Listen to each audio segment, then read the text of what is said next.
Je vous le disais en titre, notre invité du jour est de ceux qui ne restent pas les bras croisés face au changement climatique.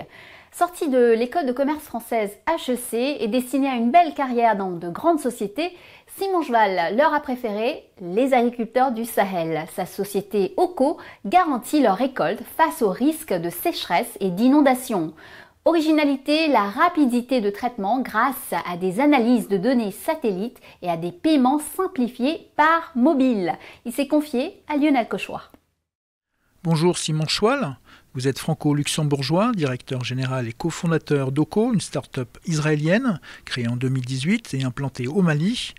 Vous proposez des assurances innovantes aux petits agriculteurs du Sahel pour garantir leur récolte. Pouvez-vous nous expliquer en quoi consiste cette assurance et quelles en sont les innovations?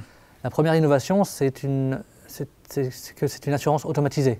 Grâce à une analyse de données, des données satellitaires de la météorologie, on détermine s'il y a eu effectivement un manque de pluie ou un excès de pluie pour compenser automatiquement les agriculteurs en fin de saison sans qu'ils aient besoin de faire un constat de dommages. La deuxième partie innovante, c'est la distribution. Ces produits d'assurance sont disponibles par mobile sans que les agriculteurs aient besoin d'une connexion Internet, d'un smartphone. C'est disponible sur n'importe quel téléphone grâce à l'intégration des technologies de paiement mobile, notamment Orange Money. Et donc c'est disponible universellement à tous les possesseurs de téléphones au Mali. Comment vous est venue cette idée? Alors cette idée ne m'est pas venue un jour comme un moment eureka, au risque de vous décevoir. C'est plutôt le fruit de ma carrière et des apprentissages que j'ai eus au cours de ma carrière. J'ai été très tôt exposé aux technologies de paiement mobile, au mobile money, grâce à un stage de fin d'études à HEC. Et ensuite, j'ai développé donc, un intérêt pour cette technologie, pour surtout l'impact que ça peut avoir pour les utilisateurs. Et donc quand j'ai eu l'opportunité, j'ai rejoint une start-up qui m'a proposé de lancer un service, cette fois de micro-assurance, en Papouasie-Nouvelle-Guinée. Je les ai rejoints et ça a été un franc succès. J'ai travaillé 4 ans pour eux, en Papouasie-Nouvelle-Guinée, à Fidji, en Égypte, au Sénégal. Et au cours de cette expérience, j'ai été exposé donc, à la réalité de la vie de nos clients, et notamment le fait que la plupart d'entre eux aient une majorité ou la totalité de leurs revenus qui viennent de l'agriculture, et en cas de mauvaise saison, ils perdent l'entièreté de ces revenus. Donc j'ai vu qu'il y avait un fort besoin auquel on ne répondait pas encore. J'ai donc décidé de créer OCO, l'assurance OCO, pour répondre à ce besoin en utilisant le même système de distribution de la micro-assurance utilisé précédemment dans le cadre de l'assurance vie et santé, mais cette fois-ci l'adapter à l'assurance agricole pour couvrir ces risques. Comment faites-vous pour pouvoir proposer des coûts abordables à ces petits exploitants?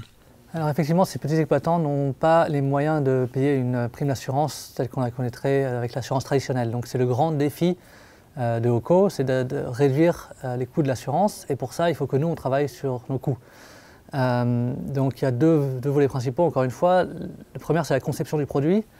On utilise des données satellitaires météorologiques sur les 25-35 dernières années.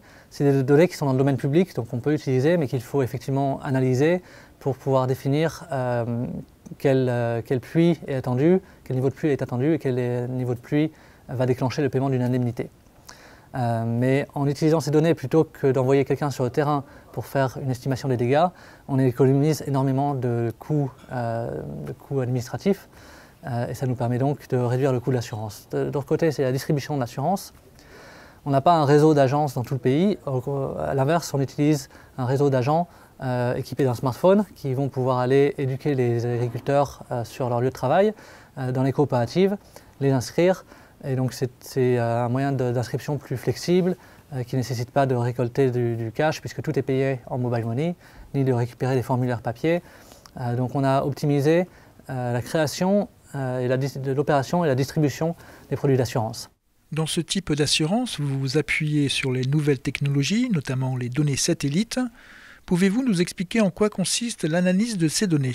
Alors effectivement, on analyse ces données. On analyse d'une part les données météorologiques, notamment l'historique de pluviométrie sur les 25 dernières années par exemple, et en parallèle les données de rendement sur aussi cette même période.